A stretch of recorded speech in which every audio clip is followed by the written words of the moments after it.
Now for part 3. So at 100 pounds in May of 2013, I was 18 years old. I was going through, the hormone issues were exacerbated. I couldn't function normally, mentally, everything was slow. I didn't know what to really do, and then I decided that basically every doctor is like, you need to gain weight, you have no other option. And that was like, no, I'm sorry, but that can't happen. I can't gain weight, because if I gain weight, then people won't like me anymore and they'll stop complimenting me. So deuces. I was like, okay, maybe I can find a middle ground somewhere where I can still be attractive, though I really wasn't attractive. I was skin and bone after seeing the pictures.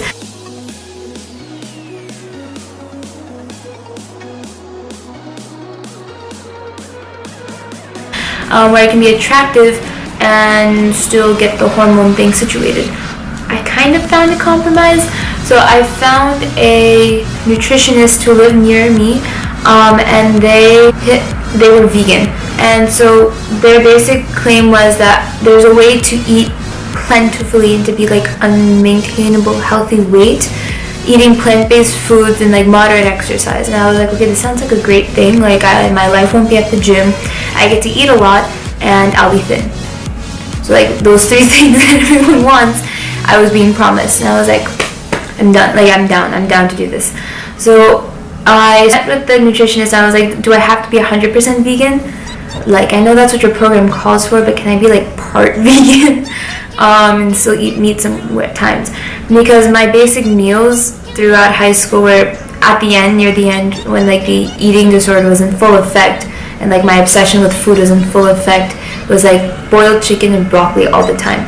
The problem was that this got to the point where whenever we went out to eat, I would only ask for boiled chicken and broccoli, as if I was on contest prep, but it was at the expense of enjoyment with my family, their enjoyment with me.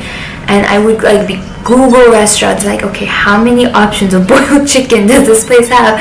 Will I be able to survive, or should I make a giant salad and sneak it into the restaurant? I've done that more times than any human being should do it. I once gave, this is a funny story, I went to the Cheesecake Factory with a group of friends from, it was a class reunion type thing, and I got there 10 minutes early just so I could give this bowl of salad that had no oil, salt, anything. It was just greens, boiled eggs, tuna, and then I gave it to them. I was like, listen, I'm gonna order some random salad that looks normal, that sounds normal, but serve this to me instead. And I think that's the height of my desperation. I went to the vegan nutritionist and I was like, I just want to be normal, help me be normal. They're like, you can be normal, but the point is you have to gain enough weight for your hormones to re-stabilize. I thought that meant maybe 10 pounds, and that was okay, I can handle 10 pounds. I hope it's 5, but I can handle 10. And when I saw his approach was higher carb, moderate protein, low fat, I was like, okay, let me Google this a bit. And I found a few YouTubers actually who promoted a high carb vegan lifestyle. So there was Freely, the Banana Girl, Naturally Stephanie, and Fully Raw Christina, I guess, was another one. And I saw them eating bowls of rice and fruit, and the only fruits I'd had was an apple a day was my daily allotment for 2 years. So I was like, okay, I get to eat bananas now. Oh my god, dates are so yummy. And so I ate so much of this stuff, and I went from 1,800 calories to 3,000 in a month. I didn't really transition very well, which is my bad. I was so excited to eat food, and my training was very much less intense. I went from 2.5, 3 hours a day of vigorous training to maybe an hour, and some days, and taking more off days than I used to. And at this point I was also getting ready for college, and I was a little busier, and so I did this, and I went to college about 5 to 10 pounds heavier. So I was 110 pounds when I entered New York University, which is still a low weight for someone of my size.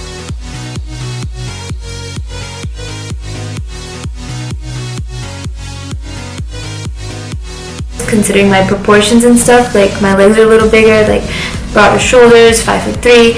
My hair weighs about maybe 15 pounds.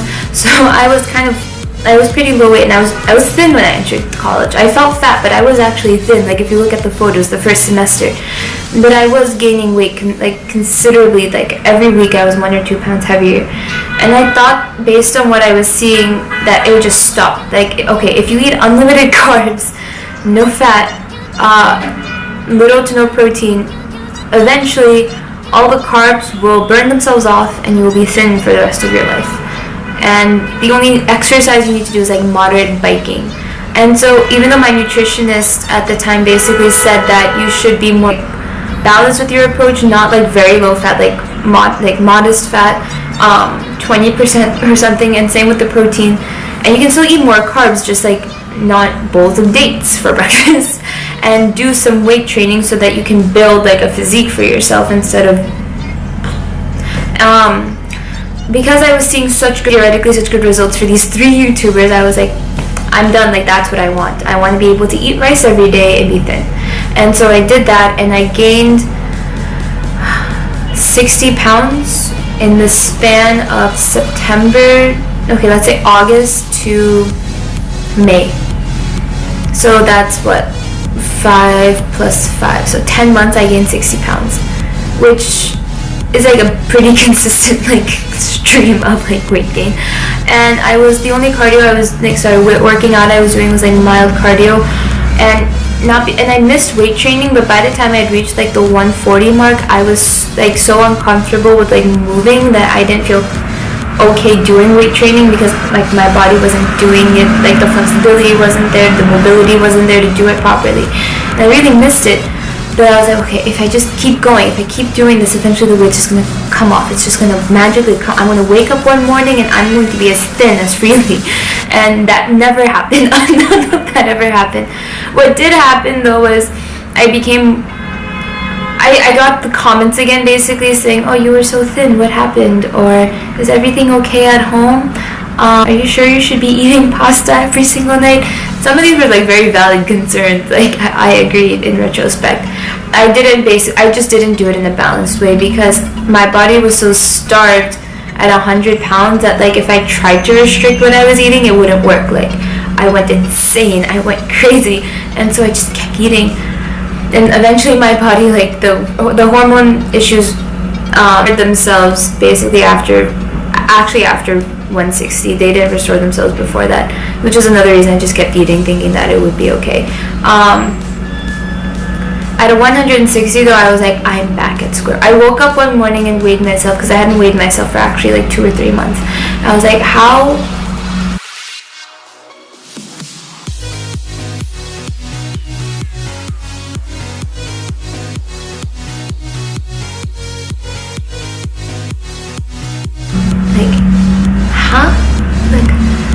This isn't what YouTube told me. YouTube told me that this wouldn't happen, and YouTube was wrong.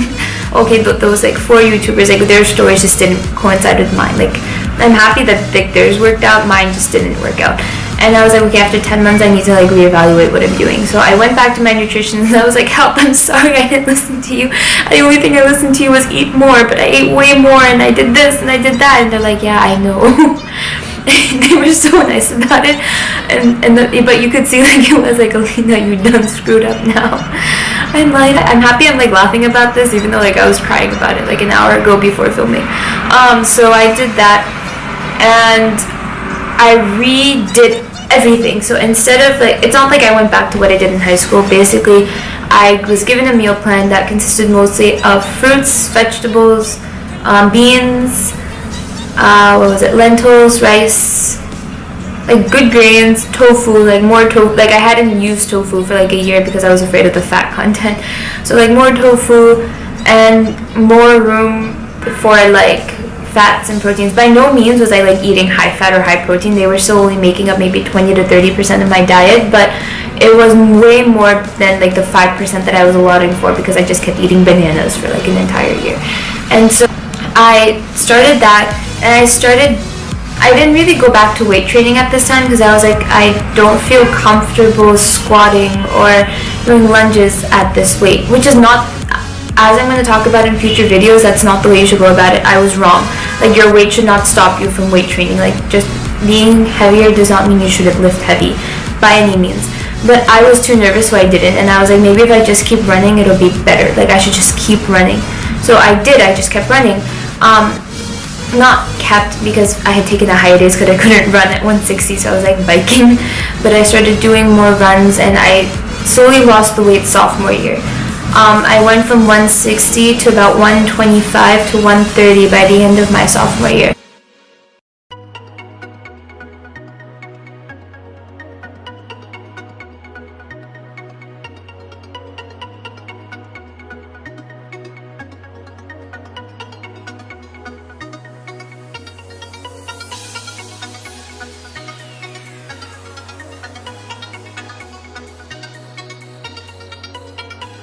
And at that point, everyone was like, Alina, you are miraculous. Like, how did you drop all that weight so quickly? So I lost like 30 to 35 pounds in 8 months.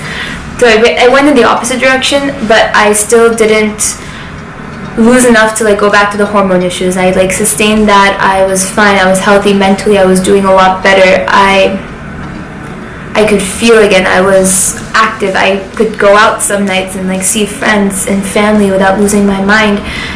When it came to food, I was more chill about it. I would go out to eat to vegan restaurants, and I'd like have fun instead of asking like, can I just have boiled vegetables on a plate? But I've done that before too. I've done everything like that. And I was, truthfully speaking, I was a lot happier. So my face was still fuller. So like the skeletal looking face that I had in high school, that never came back. I don't even think I could get to that point anymore, just because of the way my face is structured. Like, it's very round. Yeah, so I got to 125 by the end of sophomore year, and I started weight training again basically March of my sophomore year, after running 6 to 10 miles a day. Like, that coupled with like the more balanced approach to eating was basically how I lost the weight. But I think it was more the diet than the exercise, because I was exercising before then too. With the weight training, what ended up happening was I did the bro way of doing it. So I did like chest, back, legs, shoulders, arms. So only one lower body day and 4 like upper body days. It worked for me at that point, and then I started doing more lower body, less upper body based on how I was feeling.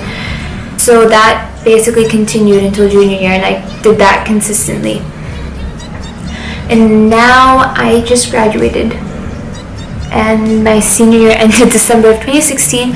And so the next video is going to be what I look like now, what I want to do now, and like what my trainings look like for the past year, because it changed since then. So look at that.